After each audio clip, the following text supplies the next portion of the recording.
भारतीय कुश्ती महासंघ के अध्यक्ष के खिलाफ आज भी दिल्ली के जंतर मंतर पर रेसलर्स का धरना। धरने में शामिल पहलवानों ने आज 1 घंटे का मौन व्रत रखा। पहलवानों का कुश्ती महासंघ के अधिकारियों के खिलाफ मोर्चा। महिला पहलवानों के यौन शोषण, पहलवानों के साथ अभद्रता और परेशान किए जाने का लगाया आरोप।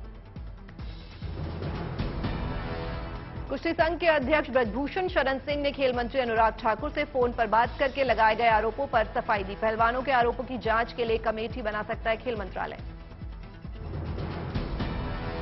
पहलवानों के समर्थन में आई प्रियंका गांधी, कहा खिलाड़ियों की आवाज सुनी जानी चाहिए, आरोपों की जांच कर उचित कार्रवाई हो।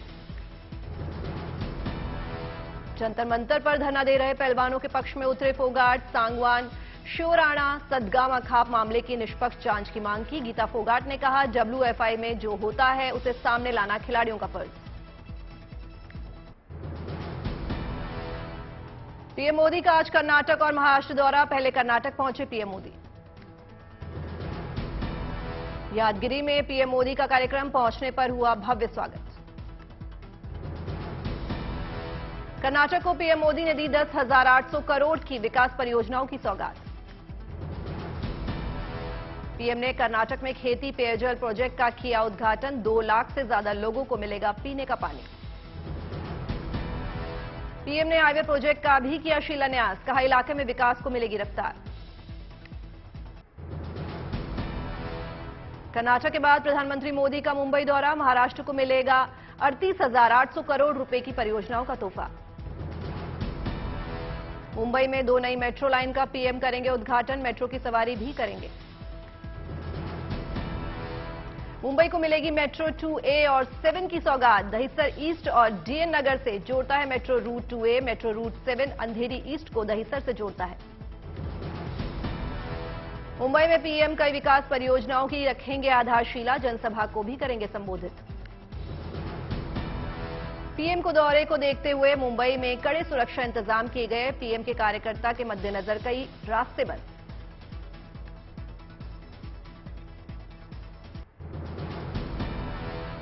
कांग्रेस की भारत जोड़ो यात्रा का आज 125वां दिन। आज जम्मू कश्मीर में होगी यात्रा की एंट्री। आज शाम कठुआ जिले के लखनपुर में पहुंचेगा भारत जोड़ो यात्रा का कारवां। हीरानगर और बनिहाल होते हुए घाटी के दूसरे इलाकों में जाएगी यात्रा। जम्मू कश्मीर में राहुल गांधी की पदयात्रा सुरक्षा के लिए लिहाज से बनी चुनौती। सुरक्षा एजेंसियों ने सिक्योरिटी अलर्ट जारी किया। जम्मू कश्मीर में राहुल को कई जगहों पर पैदल यात्रा नहीं करने की दी गई सलाह। इर्द गिर्द सिर्फ जान पहचान के लोगों को ही रहने की हिदायत। राहुल गांधी को Z+ सुरक्षा मिली है। CRPF और दूसरे सुरक्षा बल यात्रा पर रख रहे हैं निगरानी।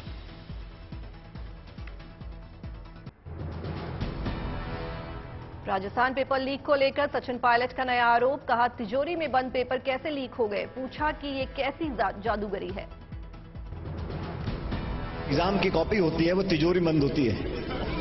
वो तिजोरी में बंद होके बाहर बच्चों तक पहुंच गई। ये तो जादूगरी हो गई भाई, ऐसे के।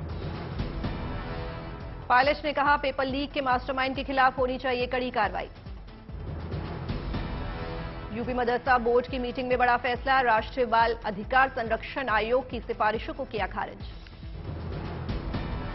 राष्ट्रीय बाल संरक्षण अधिकार आयोग ने लिखी थी चिट्ठी। मदरसों में पढ़ रहे हैं गैर मुस्लिम बच्चों का सर्वे कर दूसरे स्कूलों में कराया जाए दाखिला। दिल्ली विधानसभा के अंदर बाहर लगातार चौथे दिन सियासी दंगल। आज हल के साथ पहुंचे बीजेपी विधायक। आप सरकार पर वार। विपक्षी एकता पर बिहार के सीएम नीतीश का बड़ा बयान। कहा मेरी कोई निजी महत्वाकांक्षा नहीं, विपक्ष को करना चाहता हूं एकजुट। अमृतसर एयरपोर्ट से यात्रियों को लिए बिना फ्लाइट के रवाना होने के मामले की जांच होगी। DGCA ने दिए जांच के आदेश। दिल्ली पुलिस की स्पेशल सेल ने 2 संदिग्ध आतंकियों को गिरफ्तार किया। पंजाब में आतंकी वारदात की साजिश रच रहे थे दोनों आतंकी। कोर्ट ने दोनों को 14 दिन की न्यायिक हिरासत में भेजा। प्रयागराज में धर्म सेंसर बोर्ड का हुआ गठन। हिंदू धर्म को अपमानित करने वाले कंटेंट और दृश्यों को रोकने बनाया बोर्ड। गणतंत्र दिवस परेड में इस बार कर्तव्य पथ के ऊपर 50 विमान दिखाएंगे कलाबाजी। वायुसेना के विमानों के अलावा नौसेना का IL-38 विमान भी होगा शामिल। फाइटर प्लेन IL-38 पहली और आखिरी बार रिपब्लिक डे परेड में होगा शामिल। प्लेन ने नेवी को 42 साल अपनी सेवा दी है। गणतंत्र दिवस पर विमानों से पट जाएगा आसमान। आर्मी के 4 विमान भी परेड के दौरान आसमान में शौर्य का करेंगे प्रदर्शन। परेड देखने पहुंचने वाले लोगों की कार्यक्रम स्थल के पास के स्टेशनों तक मेट्रो में मुफ्त सफर की मिल सकती है सुविधा। रक्षा मंत्रालय की तरफ से दी जाएगी जानकारी। गणतंत्र दिवस परेड देखने के लिए टिकट लेने वालों या आमंत्रित लोगों को उद्योग भवन और सेंट्रल सेक्रेटरीट तक मेट्रो में मुफ्त सफर की मिल सकती है छूट।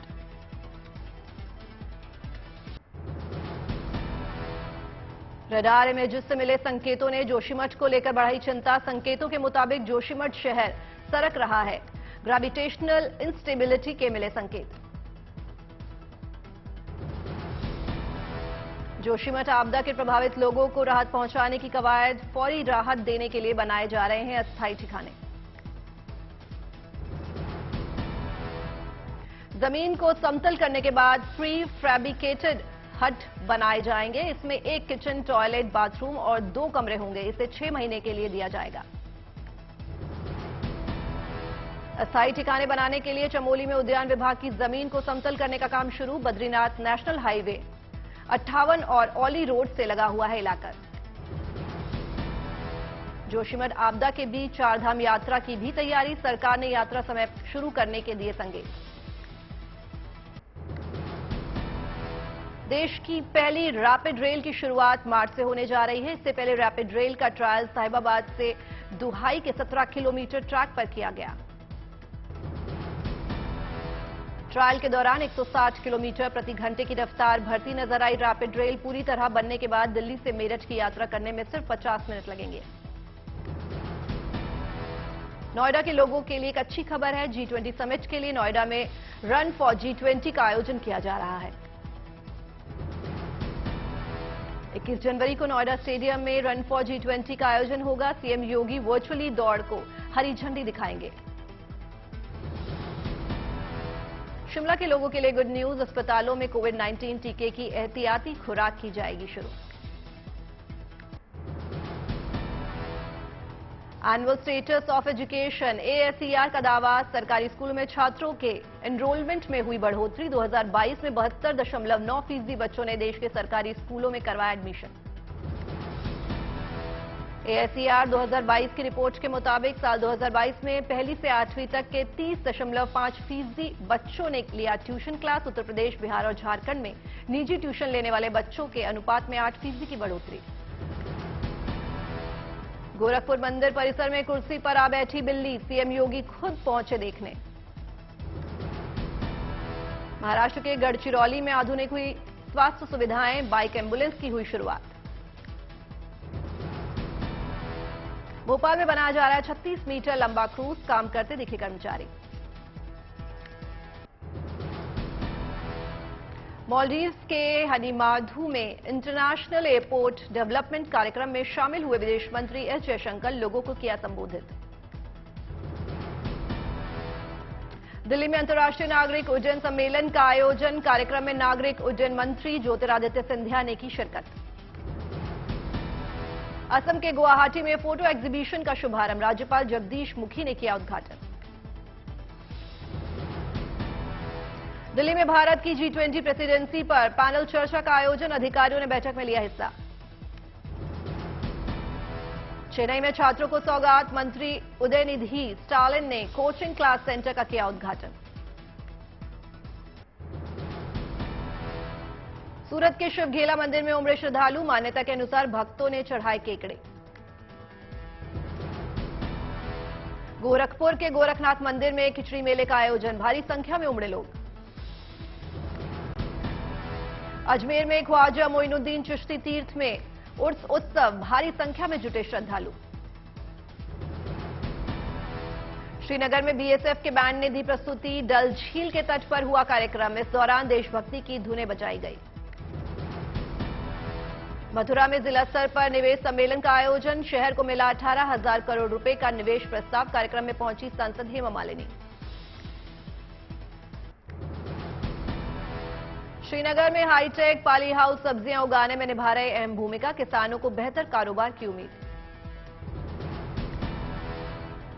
हैदराबाद में कैदी बन रहे हैं आत्मनिर्भर, कैदियों के बनाए सामानों की लगी प्रदर्शनी। विशाखापट्टनम में सड़क सुरक्षा सप्ताह कार्यक्रम का आयोजन, लोगों को सड़क सुरक्षा के नियमों के प्रति किया जा रहा है जागरूक। तेलंगाना के निजामाबाद में बच्चों का रखा जा रहा है विशेष ध्यान, बेहतर तरीके से कराई जा रही है पढ़ाई, पौष्टिक खाने का भी किया गया इंतजाम। बेंगलुरु में एक दुल्हन का अनोखा अंदाज, शादी के मुहूर्त से ठीक पहले वेडिंग हॉल पहुंचने के लिए ली मेट्रो की सवारी।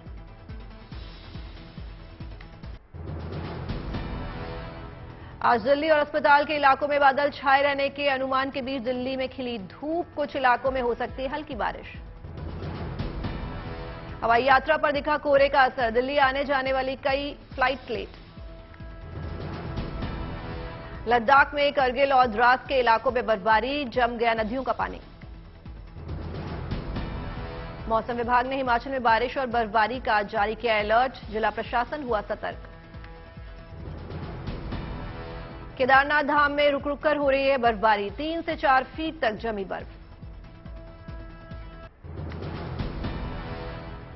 अमृतसर में कोहरे के चलते किसानों की बढ़ी परेशानी, फसलों को हो रहा है नुकसान। राजस्थान के झालावाड़ में सर्दी का सितम, शीतलहर के कारण जनजीवन प्रभावित। प्रयागराज में शीतलहर ने बढ़ाई सर्दी, अलाव सेकते नजर आए लोग।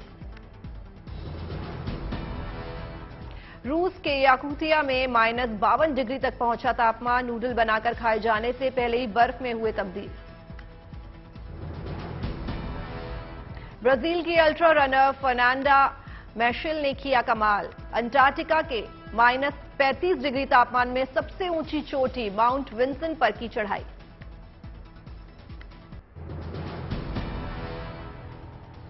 -14 चीनी सप्लायर्स को सरकारी मंजूरी के बाद भारत में एप्पल आईफोन के प्रोडक्शन में बढ़ोतरी का अनुमान, मंजूरी हासिल करने वाली चीनी कंपनियां भारतीय कंपनियों के साथ जॉइंट वेंचर में करेंगी प्रोडक्शन। सब्सिडी का बोझ घटाने के लिए सरकारी फर्टिलाइजर कंपनियां नैनो यूरिया के उत्पादन के लिए 5 फैक्ट्रियां लगाएंगी। पारंपरिक यूरिया के मुकाबले 100 गुना, भारत 100 गुना ज्यादा क्षमता रखता है नैनो यूरिया। मार्च के आखिर तक अपनी कुल ग्लोबल वर्कफोर्स का 5% यानी 10,000 लोगों की छंटनी करेगी माइक्रोसॉफ्ट। भारत में भी कंपनी के 20,000 कर्मचारी काम करते हैं। अमेजॉन में नहीं थमा छंटनी का कहर, कंपनी ने 2300 कर्मचारियों को किया वार्निंग नोटिस। जनवरी के पहले हफ्ते में कंपनी ने 8,000 कर्मचारियों की छंटनी की थी। भारत में इस साल 80% कर्मचारी नौकरी बदलने के लिए तैयार। 18 से 24 उम्र वाले 88% और 45 से 54 साल वाले 64% कर्मचारी इस साल नौकरी बदलने को तैयार। ऑल्टो के 10, ब्रीजा और बलिनो में खराबी के बाद मारुति ने वापस मंगाई 17,000 से ज्यादा कारें। खराब एयरबैग की जांच के लिए कंपनी ने किया रिकॉल। बैंक्रप्सी कोर्ट की खामियों को दूर करके बड़े सुधार करने का कंपनी मामलों के मंत्रालय का सुझाव। रियल एस्टेट सेक्टर में दिवालिया कानून के तहत ग्राहकों के हितों का रखा जाएगा ध्यान। दिल्ली के पब्लिक स्कूलों ने सरकार से बजट में शिक्षा के स्तर में सुधार के लिए नई योजनाएं लाने की गुजारिश की। स्पोर्ट्स बजट के लिए अलग से आवंटन करने की मांग। अपने आने वाले एफपीओ में अडानी ग्रुप 13% के डिस्काउंट पर शेयरों की बिक्री करेगा। रिटेल निवेशकों को अलग से 64 रुपए प्रति शेयर का मिलेगा डिस्काउंट। टाटा टेक्नोलॉजी ने अपने आईपीओ पर काम करना शुरू किया। 16 से 20,000 करोड़ की वैल्यूएशन पर आईपीओ के जरिए 3500 से 4,000 करोड़ जुटाएगी टाटा टेक्नोलॉजी। न्यूजीलैंड की प्रधानमंत्री जेसिंडा अर्डर्न ने पद छोड़ने का किया ऐलान। 7 फरवरी को होगा जेसिंडा के कार्यकाल का अंतिम दिन। यूक्रेनी राष्ट्रपति जेलेंस्की ने अग्रिम मोर्चे खासकर डोनबास के हालात को बताया कठिन। दावोस में चल रहे वर्ल्ड इकोनॉमिक फोरम की बैठक को भी किया संबोधित। मंदी के चलते माइक्रोसॉफ्ट ने अपने 10,000 कर्मियों को हटाने का लिया फैसला। जरूरी प्रोजेक्ट्स के लिए कर्मचारियों की हायरिंग जारी रहने की भी कही बात। टर्की के विदेश मंत्री ने अमेरिका से F-16 लड़ाकू विमानों की खरीद को मंजूरी मिलने की जताई उम्मीद। टर्की को मिली रूसी मिसाइल डिफेंस सिस्टम से अमेरिका है नाराज। तिब्बत में हिमस्खलन से कम 8 लोगों की मौत, बर्फ की चट्टानों में दबे कई घर।